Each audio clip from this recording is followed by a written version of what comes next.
Assalamualaikum warahmatullahi wabarakatuh. Nama saya Aziza Safira. Saya Ilmu Komunikasi UNJ Angkatan 2020, kelas A, nomor presensi 08 dengan NIM 1410620060.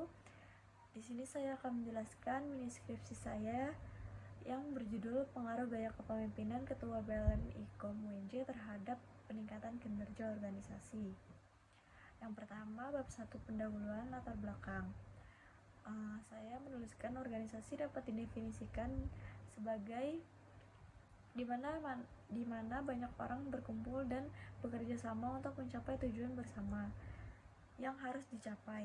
Tentunya sama halnya dengan organisasi BLM IKOM UNJ yang memiliki tujuan bersama di dalamnya yang harus dicapai BLMP. Latar belakang organisasi didefinisikan sebagai tempat di mana banyak orang berkumpul dan bekerja sama untuk mencapai tujuan bersama yang harus dicapai. Tentunya sama halnya dengan organisasi BLM IKOM UNJ yang memiliki tujuan bersama di dalamnya yang harus dicapai. Untuk mencapai kinerja atau prestasi kerja anggota yang maksimal, penggunaan gaya kepemimpinan yang tepat dan dari atasan merupakan salah satu faktor yang sangat penting untuk meningkatkan kinerja anggota. Setiap pemimpin pada dasarnya memiliki perilaku yang berbeda dalam memimpin para pengikutnya. Perilaku pemimpin tersebut disebut dengan gaya kepemimpinan. Dalam organisasi BLM IKOM UNJ belum diketahui apakah gaya kepemimpinan ketua BLM IKOM Ilmu Komunikasi UNJ dapat meningkatkan kinerja anggota BLM IKOM Ilmu Komunikasi UNJ. Pada kesempatan kali ini, peneliti akan meneliti apakah gaya kepemimpinan ketua BLMP Ilmu Komunikasi UNJ dapat meningkatkan kinerja anggota BLMP Ilmu Komunikasi UNJ. 1.2 ada rumusan masalah. 1. Gaya kepemimpinan apa yang diterapkan dalam organisasi BLM IKOM Ilmu Komunikasi UNJ. 2. Apakah gaya kepemimpinan dalam organisasi BLMP IKOM UNJ dapat meningkatkan kinerja anggota BLM IKOM UNJ. 1.3 ada tujuan penelitian untuk mengetahui apakah gaya kepemimpinan yang diterapkan ketua organisasi BLM Ilmu Komunikasi UNJ. 2. Untuk mengetahui apakah gaya kepemimpinan ketua organisasi BLM IKOM UNJ dapat meningkatkan kinerja anggota. 1.4 ada manfaat penelitian. Manfaat bagi organisasinya adalah agar dapat mengetahui gaya kepemimpinan saat ini terhadap peningkatan kinerja anggota BLM IKOM UNJ dan dapat mengetahui jika ada kesalahan dalam gaya kepemimpinannya. Secara teoritis, penilaian ini diharapkan bermanfaat untuk melakukan penelitian. Bab 2 adalah landasan teori. 2.1 pengertian dari komunikasi organisasi adalah sebuah konsep. Menurut buku Komunikasi Antar Manusia oleh Joseph A. DeVito halaman 377 bahwa komunikasi organisasi merupakan pesan yang terjadi dua arah, yaitu pengiriman dan penerimaan berbagai macam pesan yang terjadi dalam organisasi di dalam kelompok informal ataupun formal organisasi. Dalam sebuah organisasi, semakin besar organisasi tersebut, maka akan semakin besar dan kompleks juga komunikasinya. Contohnya, seperti organisasi yang berisikan 3 orang, maka komunikasinya akan sederhana. Tetapi, jika organisasi yang berisikan 1.000 orang, maka akan semakin kompleks komunikasinya. Komunikasi organisasi memiliki sifat formal maupun informal. Komunikasi yang termasuk dalam komunikasi formal adalah komunikasi yang disetujui oleh komunikasi itu sendiri dan sifatnya berorientasi pada organisasi. Di dalamnya berupa cara-cara di dalam organisasi, produktivitas, dan berbagai pekerjaan yang harus dilakukan dalam organisasi. Memo, kebijakan, pernyataan, jumpa pers, dan surat-surat resmi. Sedangkan yang termasuk di dalam komunikasi informal adalah komunikasi yang disetujui secara sosial.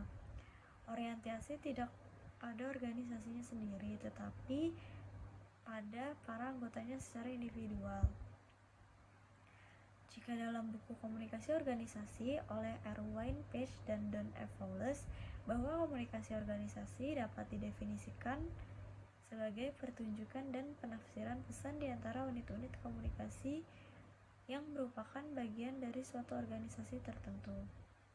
Suatu organisasi terdiri dari unit-unit komunikasi dalam hubungan hierarkis antara satu dengan lainnya berfungsi dalam satu lingkaran. Sedangkan dalam buku Human Communication, komunikasi organisasi didefinisikan sebagai aliran pesan dalam jaringan hubungan yang saling bergantung. Di sini kita tidak hanya memperhatikan keefektifan komunikasi individu, tapi juga dengan peran komunikasi dalam berkontribusi atau mengurangi fungsi efektif dari keseluruhan organisasi. Selanjutnya 2.2 dari literatur nomor 1 dengan judul Pengaruh Gaya Kepemimpinan dan Kompensasi Terhadap Kinerja Karyawan pada PT Anugrah Prima Energi Prambulli. Penulisnya Romsa Anderson. Sampelnya 50 orang. Variabelnya gaya kepemimpinan sebagai X1 dan kompensasi sebagai X2 dan kinerja karyawan sebagai variabel Y. Metodenya yaitu kuesioner skala Likert dan hasilnya adalah hasil analisis data. Secara selimutan diketahui bahwa gaya kepemimpinan dapat dan kompensasi menunjukkan bahwa secara bersama-sama atau simultan gaya kepemimpinan dan kompensasi berpengaruh signifikan terhadap kinerja pegawai PT Anugrah Prima Energi Prambulli. Kedua ada dengan judul Pengaruh Gaya Kepemimpinan Terhadap Kinerja Karyawan pada Yayasan Insan Mega Mulia Brebes dengan penulis Muhammad Agus Teguh Herlambang dan Haryono yang memiliki sampel 32 orang dengan variabel gaya kepemimpinan sebagai variabel X dan kinerja karyawan sebagai variabel Y. Survei dalam bentuk kuesioner adalah sebagai metode pemilihan dan hasilnya adalah gaya kepemimpinan Yayasan Insan Mega Mulia Brebes, gaya kepemimpinan demokratis dan dampak motivasi kepada karyawan dalam hal kinerja sebesar 3,36 lebih besar, sehingga dapat disimpulkan bahwa variabel gaya kepemimpinan X terpengaruh terhadap variabel kinerja karyawan. Yang ketiga ada pengaruh gaya kepemimpinan terhadap kinerja karyawan pada PT XYZ Bandung dengan penulis Lina Gunawan, Vivi Alivia, Witwi Hindari Aji dengan sampel 40 orang yang memiliki variabel gaya kepemimpinan sebagai X dan kinerja karyawan sebagai variabel Y. Metode yang digunakan yaitu angket dan wawancara yang memiliki hasil variabel gaya kepemimpinan secara signifikan mempengaruhi kinerja sesuai dengan hasil tes. Uji menunjukkan bahwa level signifikan adalah 000 secara signifikan kurang dari 0,05. Artinya penelitian ini telah menolak hipotesis awal dan menerima hipotesis akhir. Selanjutnya 4 ada pengaruh gaya kepemimpinan dan etos kerja pegawai terhadap kinerja pegawai dalam organisasi pemerintah kecamatan dengan pengarang Catur Sasi Kirono Rahmat Hidayat dengan sampel 37 orang dan gaya kepemimpinan sebagai variabel X1, etos kerja sebagai pegawai variabel X2 dan kinerja pegawai sebagai variabel Y. Variabel gaya kepemimpinan berpengaruh secara parsial terhadap variabel kinerja pegawai ditunjukkan dengan hasil statistik dari uji. Untuk variabel gaya kepemimpinan diperoleh nilai terhitung sebesar 7008 dan tabel sebesar 2032 yang berarti terhitung lebih besar dari tabel dengan tingkat signifikan sebesar 000. Maka hipotesa yang menyatakan bahwa gaya kepemimpinan berpengaruh terhadap kinerja pegawai pada organisasi pemerintahan kecamatan tentu diterima. Yang kelima ada pengaruh gaya kepemimpinan dan lingkungan kerja terhadap kinerja karyawan. Penulisnya adalah Ismail H.A. dengan sampel 66 orang, gaya kepemimpinan sebagai variabel X, lingkungan kerja sebagai X2, dan kinerja karyawan sebagai Y. Metode yang digunakan adalah metode wawancara dan kuesioner. Hasilnya adalah gaya kepemimpinan dapat membuat lingkungan kerja dan kinerja karyawan sudah sesuai dengan prosedur Rumah Sakit Ibnu Sina, Makassar yang sudah ditetapkan. Yang keenam, ada pengaruh gaya kepemimpinan terhadap kinerja karyawan. Penulisnya ada Rizkan Fitri Hidayat, Muhammad Giyatma, dan Ernawati. Sampelnya ada 6 orang.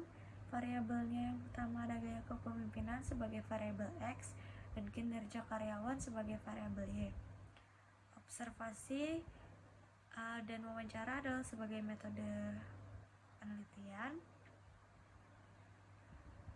Hasil pembahasan bahwa pengaruh signifikan yang terjadi antara gaya kepemimpinan pemilik atau atasan kedai BFC Deris depan Bosco terhadap kinerja karyawan adalah gaya kepemimpinan serta terdapat faktor lain, yaitu faktor eksternal, faktor yang berasal dari luar, dan faktor internal, faktor yang berasal dari dalam, yang mempengaruhi kinerja seorang karyawan. Pengaruh gaya kepemimpinan terhadap kinerja pegawai di Lapas Kelas 1 Medan. Penulisnya adalah Muhammad Reza Falevi dan Mr. Kusmiati. Dengan sampel 40 orang dan variabelnya adalah gaya kepemimpinan X dan kinerja karyawan sebagai variabel Y. Metodenya yaitu angket model kuesioner. Hasilnya berdasarkan T diketahui nilai terhitung lebih besar dari 8,126 tabel dan 2021, sehingga dapat disimpulkan bahwa variabel pengaruh gaya kepemimpinan berpengaruh X berpengaruh terhadap variabel Y. 8. Pengaruh gaya kepemimpinan dan komunikasi terhadap kinerja karyawan pada PT PLN Persero dengan penulis Indra Kusdarian, dengan Rismala Sari, Muhammad, dan Iqbal Haidar. Dengan sampel 50 orang dan gaya kepemimpinan X sebagai variabel pertama X1 dan variabel kedua yaitu X2 komunikasi dan kinerja karyawan sebagai variabel Y. Metode yang digunakan yaitu kuesioner. Dengan hasil berdasarkan hasil analisis data di atas bahwa gaya kepemimpinan dan komunikasi terpengaruh signifikan terhadap kinerja secara parsial. Yang ke-9 ada pengaruh gaya kepemimpinan terhadap kinerja karyawan pada PT Sari Melati Kencana Pizza Hut Delivery cabang Ciputuk. Dengan penulis yaitu Syarifah Ida Farida dan Muhammad Makna Fauzi, dengan sampel 50 orang dan memiliki variabel gaya kepemimpinan sebagai variabel X dan kinerja karyawan sebagai variabel Y. Yang memiliki metode kuesioner memiliki hasil berdasarkan hasil analisis yang penulis lakukan. Pengaruh gaya kepemimpinan terhadap kinerja karyawan yang mempunyai pengaruh yang kuat dan positif dalam meningkatkan kinerja karyawan. Yang 10 yaitu ada pengaruh gaya kepemimpinan terhadap kinerja pegawai pada Dinas Pendidikan dan Kebudayaan Kota Makassar, yang memiliki penulis Ardiansyah Halim, memiliki 58 sampel dan variabelnya itu gaya kepemimpinan sebagai variabel X dan kinerja pegawai sebagai variabel Y. Wawancara, kuesioner, dan studi dokumen menjadi metode pengambilan sampel ini. Memiliki hasil secara simultan variabel gaya kepemimpinan suportif, direktif, dan partisipatif berpengaruh posisi terhadap kinerja pegawai. 2.3 ada gaya kepemimpinan. Dalam buku Komunikasi Organisasi Erwin dan Page dan F. Wallace bahwa tujuan kepemimpinan adalah membantu orang masuk menegakkan kembali, mempertahankan dan meningkatkan motivasi mereka.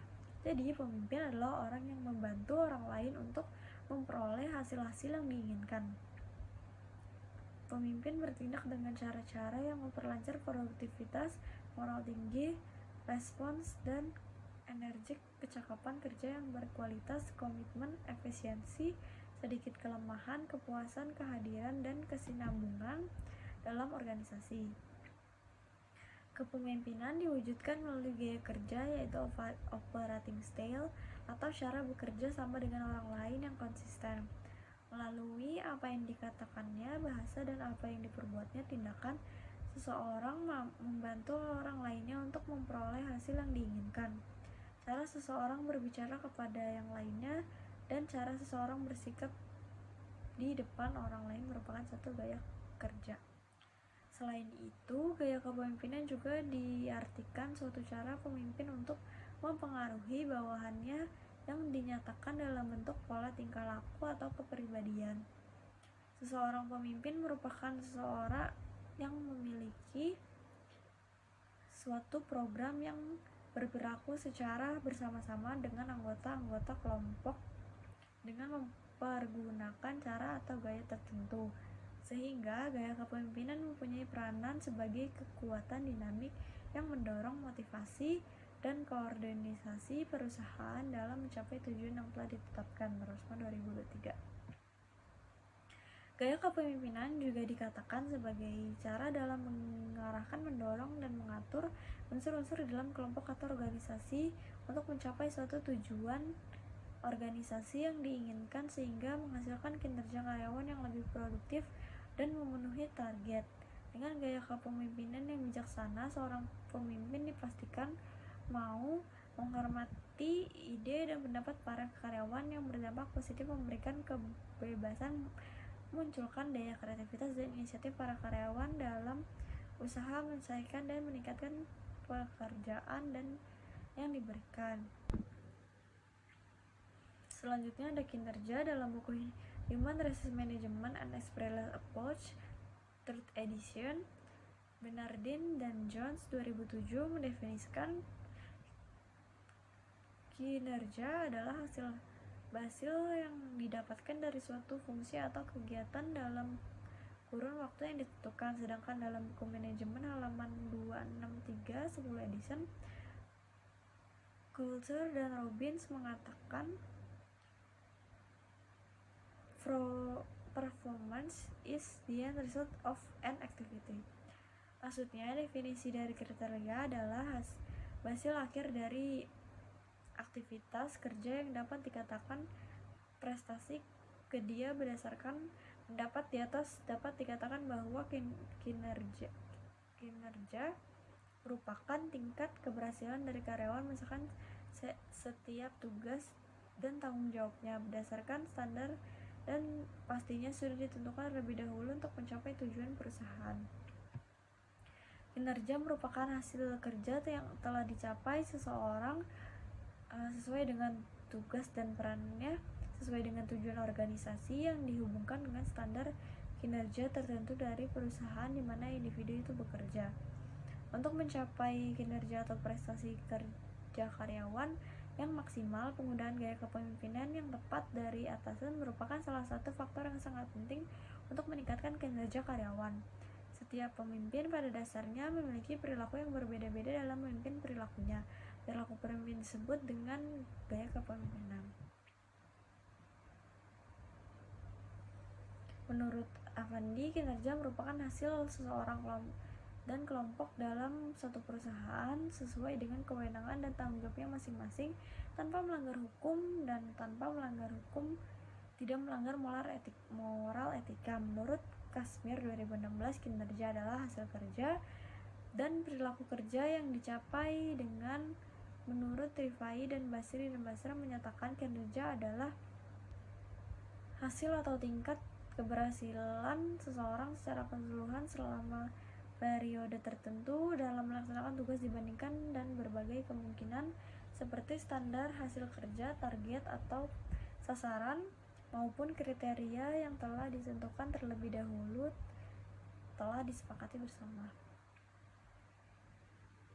Selanjutnya, menurut Mathis dan Jackson dalam Marsam 2017 juga menyebutkan kinerja pada dasarnya adalah apa yang dilakukan atau tidak dilakukan pegawai manajemen Kinerja adalah keseluruhan kegiatan yang dilakukan untuk meningkatkan kinerja perusahaan atau organisasi, termasuk kinerja masing-masing individu dan kelompok kerja di perusahaan tersebut.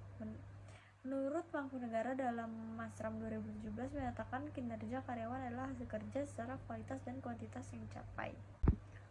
Selanjutnya ada model penelitian, yaitu gaya kepemimpinan dalam suatu organisasi berpengaruh terhadap tingkatan kinerja anggota dalam organisasi.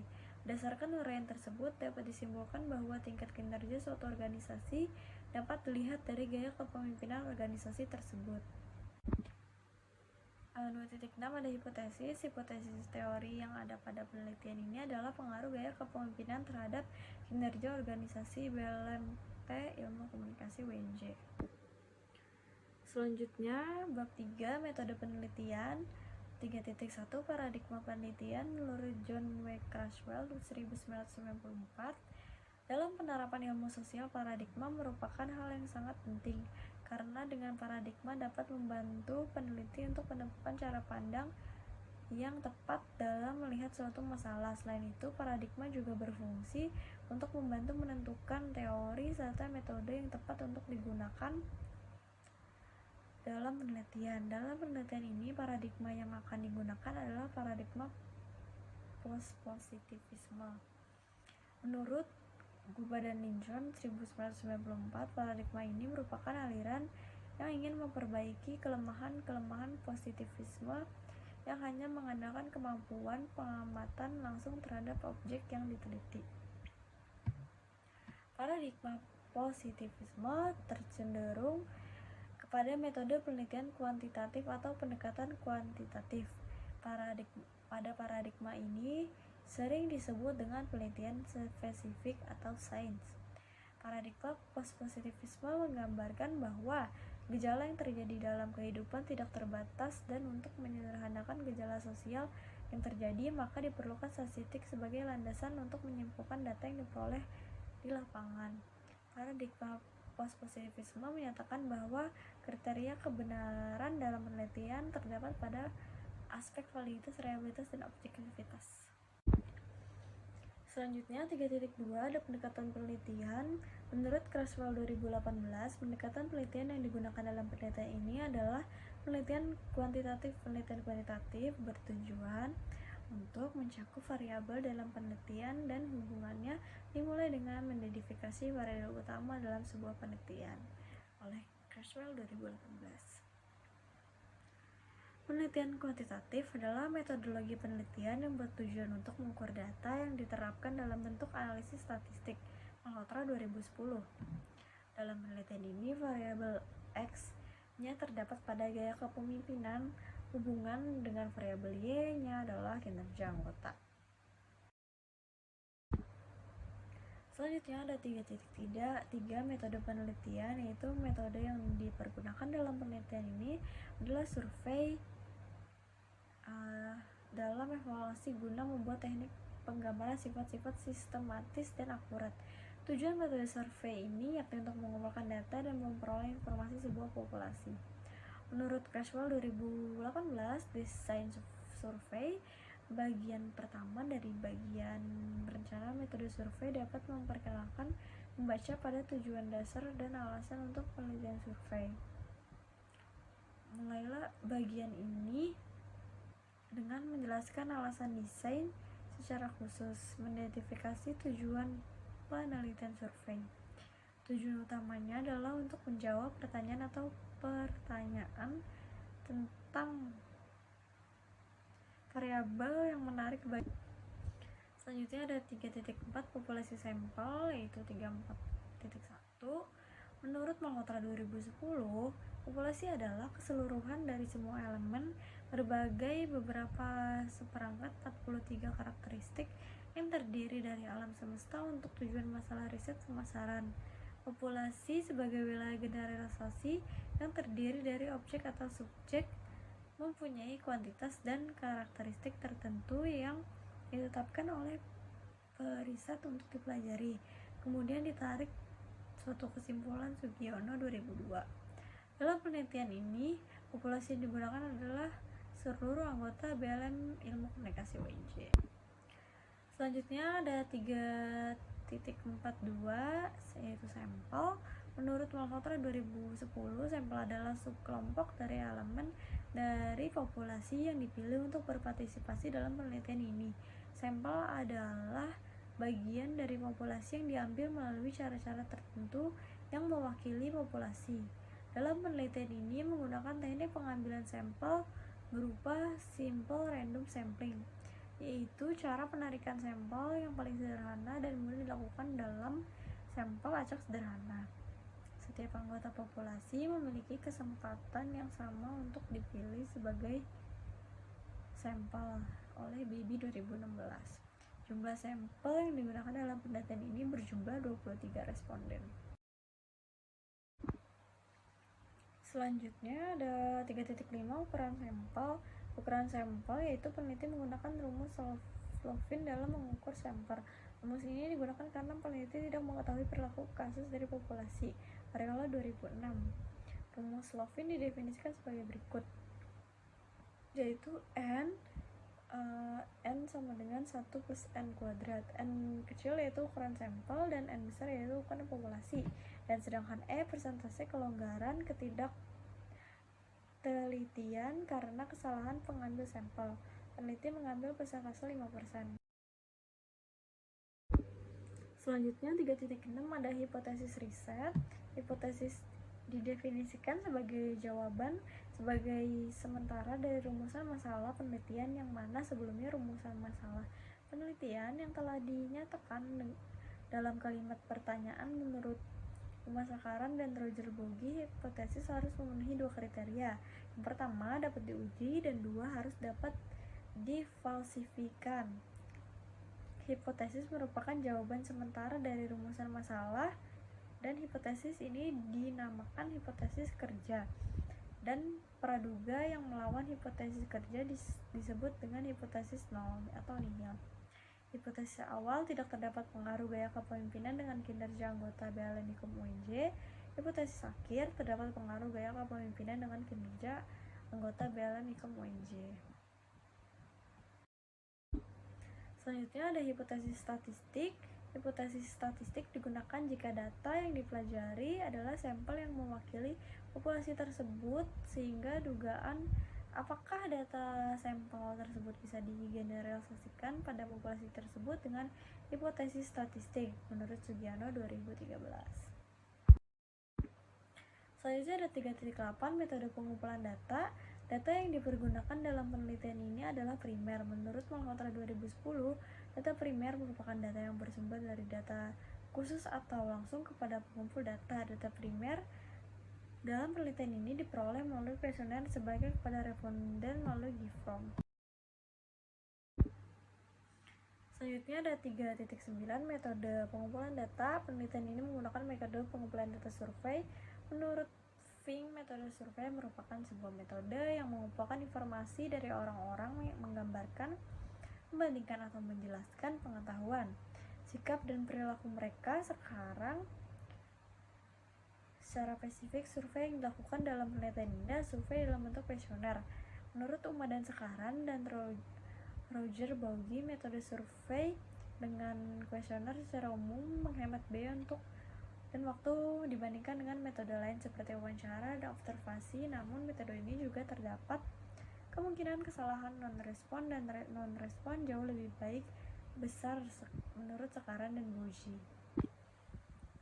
Selanjutnya ada 3.91 validitas merupakan Sakaran 2009. Validitas ada bukti bahwa instrumen, teknik, atau proses yang digunakan untuk mengungkap konsep-konsep benar mengukur konsep yang dimaksudkan. Uji validitas bertujuan untuk mengkonfirmasi kolerasi yang signifikan antara kolerasi variabel. Variabel yang akan diuji dalam penelitian ini adalah variabel gaya kepemimpinan sebagai variabel X, dan variabel Y-nya adalah terhadap kinerja anggota. Selanjutnya 3.92 reliabilitas adalah alat untuk mengukur tingkatan suatu kuesioner yang menggambarkan indikator dari variabel. Untuk pengujian menggunakan batasan tertentu seperti 0,6 reliabilitas kurang dari 0 kurang baik, sedangkan 0,7 dapat diterima dan 0,8 adalah baik. Selanjutnya ada 3.10 metode analisis data. Teknik atau metode analisis data yang dipakai oleh peneliti pada riset ini memakai alat bantu berupa perangkat lunak monitor SPSS Statistical Package for Social. Selanjutnya 3.11 keterbatasan penelitian. Keterbatasan dalam penelitian ini mencakup waktu yang digunakan peneliti dalam menyelesaikan penelitian ini. Keterbatasan tersebut mempengaruhi hasil pada penelitian ini. Pada penggunaan teori dalam penelitian ini masih terdapat kelemahan pada teori yang digunakan peneliti, karena peneliti hanya berfokus pada efek yang diberikan konten marketing tanpa memperhatikan motivasi dan perilaku dari